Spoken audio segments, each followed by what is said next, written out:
عادل آپ وہاں پر موجود ہیں، آپ رپورٹ کیے۔ جی بہت شکریہ خالد، ایک بار پھر ہم اپنے ناظرین کو جو ہے وہ اپڈیٹ کریں گے۔ سانحہ 9/11 کے 10 سال مکمل ہو چکے ہیں۔ 10 سال میں کیا کچھ تبدیلیاں آئیں، دنیا کا نقشہ کتنا بدلا، دنیا نے جو تبدیلیاں دیکھی ہیں اس 10 سال میں شاید وہ پچھلے 50 سال میں نہ دیکھی ہوں۔ ممالک جتنے بھی ہیں دنیا کے، ان سب پر کسی نہ کسی طرح، چاہے وہ معاشی طور پر، چاہے وہ سیاسی طور پر، یا یہ کہیے کہ ذہنی طور پر اس واقعے کے اثرات جو ہے وہ رہ گئے ہیں۔ پاکستان کی ہم بالخصوص بات کریں، ہم اس وقت ایبٹ میں موجود ہیں، اور اس سے قبل ہم نے جو ہے وہ آپ کو اسامہ بن لادن کا وہ کمپاؤنڈ بھی دکھایا تھا، جہاں سے ان کو آپریشن کر کے لے جایا گیا۔ امریکی ٹروپس کی جانب سے جو دعویٰ کیا گیا تھا کہ 2 مئی کو رات کو آپریشن کیا گیا تھا، لے گئے تھے۔ ایبٹ میں ہونے کا مقصد آج یہ ہے کہ ہم اپنے ناظرین کو یہ بتا سکیں کہ خطے پہ اس کے جو اثرات پڑے وہ ایبٹ شہر سے آپریشن کے بعد ایبٹ پر اس کے کتنے اثرات پڑے، ایبٹ کے لوگ کیا سوچتے ہیں، ایبٹ کے لوگوں کے ذہن میں کیا ہے، ان کے حالات زندگی کس طرح بدلا، طرز زندگی میں کتنا فرق آیا، معاشی طور پر بھی نقصان ہوا اور جانی نقصان بھی ہوا۔ جس طرح آپ نے کہا کہ 3000 افراد جو ہے وہ سانحہ 9/11 میں ہلاک ہوئے تھے، ٹوئن ٹاور اٹیک، پینٹاگون، اور اس کے بعد وہاں پر جو ایک ایسی تبدیلی آئی جس کے بعد پوری دنیا کو اس نے اپنی لپیٹ میں لے لیا۔ اس سوچ، اس نظریے نے جو امریکہ نے طے کیا تھا پوری دنیا کے لیے، وار آن ٹیرر کی اصطلاح استعمال کر کے، وار آن ٹیرر کا سب سے بڑا متاثر پاکستان ہے، کیونکہ اس کی وجہ یہ ہے کہ وہاں 3000 اور یہاں 35,000 سے زائد افراد جو ہے وہ جاں بحق ہوئے، اپنی جانوں سے انہیں ہاتھ دھونا پڑا۔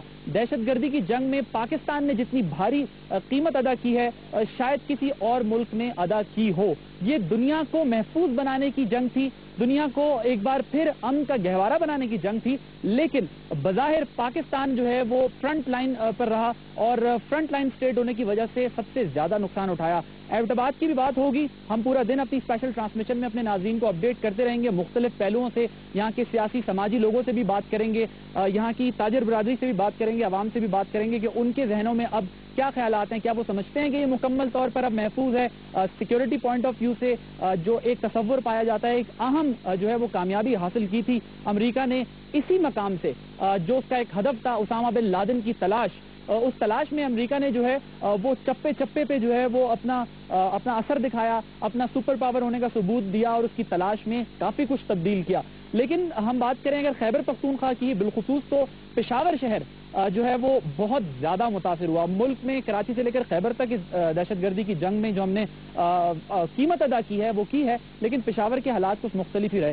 زمانہ قدیم کی اگر ہم بات کریں تو پشاور جو ہے وہ ایک ایسا شہر، ایک ایسا مقام تھا جو وسط ایشیائی ممالک کو، ریاستوں کو ملانے کا، جوڑے رکھنے کا کردار ادا کرتا تھا۔ اگر ہم یہ دیکھیں پشاور کی تاریخ یوں تو بھری ہوئی ہے بڑے بڑے ناموں سے، لیکن اگر ہم فلم انڈسٹری کی بھی بات کریں تو بالی ووڈ کے 2 بڑے ستارے جنہوں نے اپنے اپنے دور میں بالی ووڈ میں بادشاہت کی، جس میں دلیپ کمار، محمد یوسف اور شاہ رخ خان، وہ دونوں بھی پشاور شہر سے ہی تعلق رکھتے تھے۔ پشاور کے لوگوں نے جو ہے وہ 9/11 کے بعد کیا کچھ دیکھا، انہیں کیا کچھ بھگتنا پڑا، کس طریقے سے انہوں نے مسائل کا سامنا کیا، اس بارے میں ظفر اقبال ہیں ہمارے نمائندے، انہوں نے ایک رپورٹ تیار کی ہے، آپ کو دکھاتے ہیں۔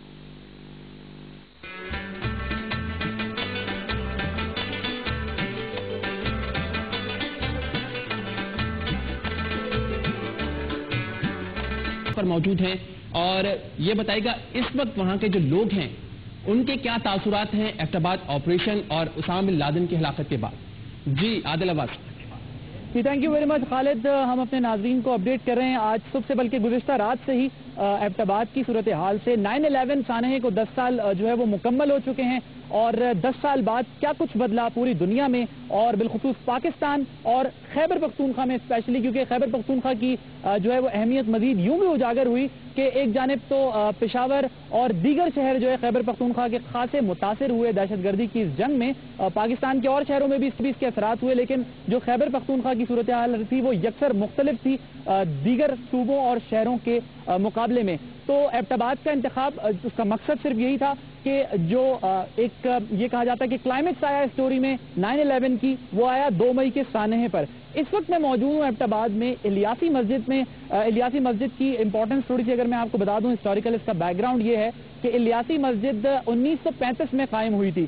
1935 میں یہ جو قائم ہونے والی مسجد ہے، اس کی اہمیت پاکستان کی تاریخ سے بھی پرانی ہے اور ایک خوبصورت مسجد ہے۔ اگر آپ میرے عقب میں دیکھ سکتے ہوں तो ये मनाजिर, खूबसूरत मनाजिर आपको दिख रहे होंगे और ये इलियासी मस्जिद भी आपको दिख रही होगी। इसकी खूबी है कि यहाँ पर एक कुदरती चश्मा है जिसमें बेइंतहा ठंडा पानी होता है और वो 12 महीने पानी जो है वो ठंडा ही रहता है। मौलाना इलियास थे जिनके नाम पर ये मस्जिद कायम की गई और इस मस्जिद के क़याम के बाद से अब तक शायद यहाँ पर जो एबटाबाद में सयाह आते थे उनका मकसद सिर्फ एबटाबाद को जो है वो एक्सप्लोर करना, एबटाबाद को जो है वो अच्छे तरीके से इसके खूबसूरत मनाजिर को, हसीन वादियों को इसकी देखना होता था, या इलियासी मस्जिद या दीगर मकामात को। लेकिन 9/11 के बाद जब उसामा की तलाश शुरू हुई, उसामा की तलाश पाया तकमील तक 2 मई को पहुंची। बकौल अमेरिकन के जो अमेरिकन कहते हैं कि उन्होंने अपने ट्रूप भेजकर ये ऑपरेशन कंडक्ट किया और इस मकाम से यानी एबटाबाद से जो है वो बिलाल टाउन का एरिया जो है, अगर आप मेरे अकब में देख सकें तो मैं अपने नाज़रीन को बताना चाहूंगा कि मेरे बिल्कुल अकब में जो वो आप देख रहे हैं दरख्त नजर आ रहे हैं, जो ग्रीनरी आपको नजर आ रही है, वो एग्जैक्ट कंपाउंड है उसामा बिन लादेन का, जहां पर मुबैना तौर पर यह कहा जा रहा है कि एक ऑपरेशन हुआ और एक तवील ऑपरेशन के बाद 40 से 45 मिनट के ऑपरेशन के बाद उसामा बिन लादेन को यहां से अमरीकी ले गए। अब जिंदा ले गए, मुर्दा ले गए, किस हालत में ले गए या नहीं ले गए, ये सवालात भी जो है वो अब जन्म ले रहे हैं। इलियासी मस्जिद का बैकग्राउंड भी हमने आपको बताया कि इलियासी मस्जिद की जो सूरत हाल है वो अब यहाँ पर आने वाले सयाहों से जब हम बात कर रहे हैं तो वो इसकी बात भी कर रहे हैं, लेकिन साथ साथ 9/11 के बाद पैदा होने वाली सूरत हाल से जो इस खित्ते में असरात पड़े और 2 मई के वाक़े के बाद उसकी भी वो इम्पोर्टेंस को जो है वो फरामोश नहीं कर रहे हैं। इसके बारे में तो हमने बात की है, 10,000 से ज्यादा अफराद यहाँ नमाज अदा करते हैं और इस वक्त एबटाबाद के शहरियों से जब हम बात कर रहे हैं 10 साल मुकम्मल होने के बाद 9/11 के, तो हमें मुल्क में जिस तरह दीगर शहरों की तरह सूरत हाल में नजर आती है, यहाँ पर कुछ ज्यादा जो है वो लोगों के नजरियात तब्दील दिखाई देते हैं। इस पर हम मजीद भी बात करेंगे, अपने नाज़रीन को मजीद अपडेट करेंगे। हम इस वक्त मौजूद हैं, खासे करीब हैं उसामा बिन लादेन के कंपाउंड से, हम इस वक्त इलियासी मस्जिद के करीब हैं और इस पर जो है वो मजीद बात होगी। इस वक्त हम दोबारा चलेंगे स्टूडियो में खालिद की जानिब। जी खालिद। जी बिल्कुल, आपने हमें एबटाबाद की तारीखी मस्जिद के बारे में बताया और वहाँ के पस मंज़र के बारे में बताया और आपने ये भी हमें बताया कि वहाँ के लोग क्या। Thank you very much Khalid. हम इस वक्त मौजूद हैं एबटाबाद जिना रोड के ऊपर और सानिया 9/11 को 10 बरस बीत चुके हैं। जिस तरीके से हमारे नाजरीन को हम अपडेट कर रहे हैं पाकिस्तान पे इसके क्या असरात पड़े, गुज़िश्ता रात से ही हमने जो है ये सिलसिला शुरू कर दिया था और आज सुबह से हम अपने नाजरीन को बताते आ रहे हैं कि 9/11 को 10 साल मुकम्मल होने के बाद पहले उसके असरात जिन ममालिक पे पड़े, जिस तरह आपने भी बात की, इराक, अफगानिस्तान की बात की, उन पे बराह रास्त जंग मुसल्लत हुई और फैसला कुन जंग जिसको हम कहते हैं वो हुई। लेकिन पाकिस्तान बदकिस्मती से ऐसे हालात से गुजरा, पाकिस्तान ने वो मामलात देखे जिसमें हम ये तो नहीं कह सकते कि बराह रास्त जंग देखी, लेकिन जो कुछ पाकिस्तान में हुआ वो कुछ नहीं हुआ। एक तरफ ग्राउंड जीरो पे जहां दुआया तकरीबात अदा की जा रही हैं, वहीं 9/11 के 10 साल मुकम्मल होने के बाद एक और अहम मकाम है जिसका सबसे ज्यादा तज़किरा हो रहा है और वो है एबटाबाद। एबटाबाद की अहमियत 9/11 के सारे अब आप ये कह लें कि वाकई में इस सारे ड्रामे में, इस सारे जो है वो सिचुएशन में ट्विस्ट बना, क्योंकि जिसकी तलाश थी अमेरिका को, वो तलाश मुकम्मल उस मुकाम पर हुई जहां पर इस वक्त हम मौजूद हैं। इससे पहले हम इलियासी मस्जिद पर मौजूद थे। इलियासी मस्जिद से हमने अपने अकब में दिखाया था, बैकग्राउंड में दिखाया था कि उसामा बिन लादेन का वो कंपाउंड दिखाई दे रहा था जिससे अमरीकी फोर्सेस का कहना है कि उन्होंने ऑपरेशन लॉन्च करके उसको यहाँ से ले गए थे। लोगों के जहन में मुख्तलिफ जो है वो सवालात उठ रहे हैं। कुछ लोग कहते हैं कि ऐसा हुआ है, कुछ लोग कहते हैं ऐसा नहीं हुआ। अमरीका के साथ ताल्लुकात पर भी बात हो रही है। जितना नुकसान हुआ वहां 3,000 जाने जो है जाया हुई थी, नहीं होनी चाहिए थी, लेकिन उसके बाद पाकिस्तान में बिलखुसूस 35,000 से ज्यादा जाने जो है वो जाया हुई हैं। पाकिस्तानियों ने जान के नजराने दिए, पाकिस्तान की मईशत को नुकसान पहुंचा। मईशत जो रीढ़ की हड्डी होती है किसी मुल्क की, वो टूट गई हमारी और उसके बाद से अब तक जो असरात हैं उसके बारे में ये कहा जाता है कि आगे भी शायद 10 साल तक, जिसकी हम उम्मीद करते हैं कि ऐसा ना हो, लेकिन फिलहाल जो हालात हैं वो यही इशारा दे रहे हैं कि शायद 10 साल तक आगे भी मुस्तकबिल में जो है वो हमें इसी किस्म की कुछ परेशानियां थोड़ी बहुत जो है वो देखनी पड़े, क्योंकि ये एक ऐसा वाकया था जो पूरी दुनिया के जहन में नक्श हो चुका है। इस वक्त हम जिस तिजारती मरकज पर मौजूद हैं ये एबटाबाद का जो है वो जिना रोड है। यहाँ पर जो है वो लोग निकले हैं, आज इतवार का दिन है। हमने कोशिश की है लोगों से बात करके कि उनके व्यूज जान सकें कि उनकी क्या राय है। बहुत सारे लोगों का ये कहना है कि जी ऐसा कोई ऑपरेशन हुआ ही नहीं। बहुत सारे लोगों का ये कहना है कि ये पाकिस्तान को बदनाम करने की साजिश है। ऑपरेशन तो हुआ है लेकिन जो है वो उसामा बिन लादेन यहाँ पर मौजूद नहीं था। लेकिन उसके साथ साथ जिस तरीके से ग्राउंड जीरो की बात हो रही है, माहिरीन तामीरात जो हैं वो इस तरफ इशारा कर रहे हैं कि 9/11 के सानहे के बाद जब 2 मई का वाकया होता है और सबसे इंपॉर्टेंट चीज जो सामने आती है वो ये आती है कि जो कंपाउंड था अब वो लोगों की तवज्जो का मरकज बन गया है। पूरी दुनिया के जो है वो सहाफी भी आए और सयाह भी आए जिन्होंने जो है वो आकर बात की और सारा कुछ जो है वो देखा। उसके बाद लोगों का भी कहना यह है कि इसको रहना चाहिए, कुछ का कहना है कि इसको नहीं रहना चाहिए। बहरहाल ये एक अलग डिबेट है। माहिरीन तामीरात भी ये कहते हैं, कुछ कहते हैं कि रहे ताकि इबरत हासिल हो और कुछ ये कहते हैं कि इसको नहीं रहना चाहिए। इस पर मजीद बात करेंगे। अब कुछ पाक अमरीका ताल्लुकात की बात कर लें, जो लोगों के भी सेंटिमेंट हैं, पाकिस्तान में भी एक फीलिंग्स हैं, लेकिन अगर हम माजी पे नजर दौड़ाएं तो पाक अमरीका ताल्लुकात जो हैं वो अच्छे भी रहे और बुरे भी रहे। लेकिन ये भी कहा जाता है कि अमरीका ने हमें खासे मुश्किल वक्त में जो है वो धोखा भी दिया, छोड़ भी दिया। जैसे कि हम रशियन वॉर की बात करें तो उसके बाद भी हमें जो है वो तनहा छोड़ दिया गया, जिसका अमेरिका खुद भी एतराफ़ करता है। और फिर तालिबान और पाकिस्तान में शिद्दत पसंदी की ये लहर बढ़ी।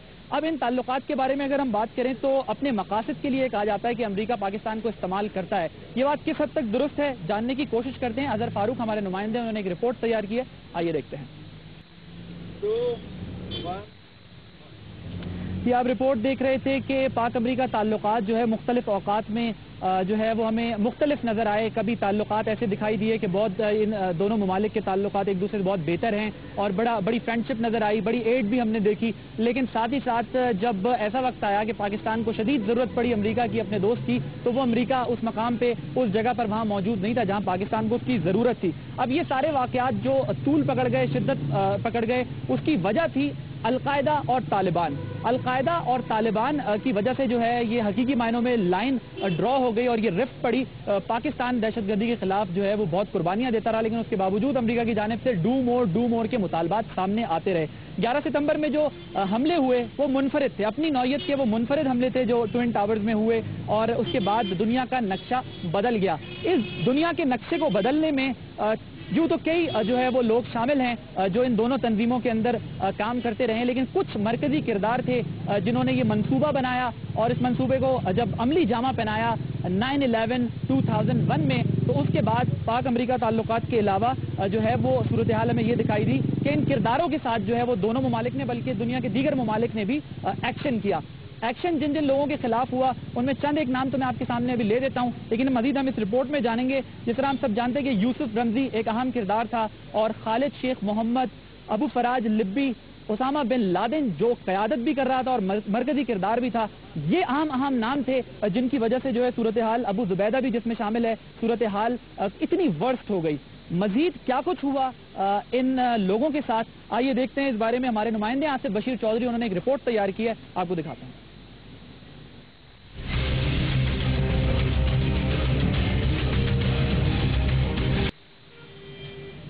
जी, आपने देखा कि मरकजी किरदार जो थे 9/11 के बाद जिन्होंने इसकी मनसूबा बंदी की थी, उन पर हमारे नुमाइंदे ने एक अपनी रिपोर्ट भी आपको दिखाई और ये मरकजी किरदार मुख्तलिफ ममालिक से दुनिया के मिलते रहे। अमेरिका इनकी तलाश में दुनिया का चप्पा चप्पा छानता रहा और इसमें बदकिस्मती से जो मरकजी किरदार या क़यादत कह लें इस पार्टी की, वो मिली पाकिस्तान से। नतीजा ये निकला कि ये तलाश जारी थी कि अमेरिका ने जहां पर हमने वॉर ऑन टेरर में फ्रंट लाइन स्टेट का किरदार अदा किया, वहां पर साथ साथ हमें फ्रंट लाइन स्टेट का किरदार होने की बहुत बड़ी सजा दोनों तरफ से मिली। एक तरफ वहां से जहां हम अपने इत्तेहादी को ये यकीन दिलाते रहे कि हम दहशतगर्दी और शिद्दत पसंदी का खात्मा पूरी संजीदगी से और दिलजमी के साथ कर रहे हैं, बड़ी मुस्तैदी से और बड़े ही जो है वो हमारे जवान अपनी जानों की कुर्बानी देकर कर रहे हैं। लेकिन साथ ही साथ बदकिस्मती से हमें एक नया तोहफा मिला। वो नया तोहफा था ड्रोन हमले की सूरत में। गुज़िश्ता 7 बरसों में अगर आपको जो है वो थोड़ा तारीख में ले जाऊं माजी में, तो अंगूर अड्डे से ये सिलसिला शुरू हुआ था 7 बरस कबल सन 2004 में और उसके बाद हमने देखा कि तवातुर से ड्रोन अटैक्स पाकिस्तान की जो है वो हुदूद की खिलाफ वर्जी करके होते रहे और जो है वो लोगों की जानें लेते रहे। किस हद तक वो दुरुस्त थे या गलत थे इसका फैसला तो शायद मुस्तकबिल में होगा, लेकिन 269 अटैक्स ड्रोन उन्होंने पाकिस्तान की जो खुदमुख्तारी है उस पर एक सवालिया निशान लगा दिया है। क्रेडिबिलिटी क्वेश्चन हो गई है पाकिस्तान की कि आया हम एक खुदमुख्तार रियासत होते हुए भी ये ड्रोन अटैक्स बंद क्यों नहीं करा पा रहे हैं। पाकिस्तान की ड्रोन हमलों के बाद जो सूरत हाल है, इस पर हमारे नुमाइंदे इस्लामाबाद से हैं लईकुर रहमान, उन्होंने एक रिपोर्ट तैयार की है, आइए देखते हैं। दिसंबर को अमेरिका पर दहशतगर्द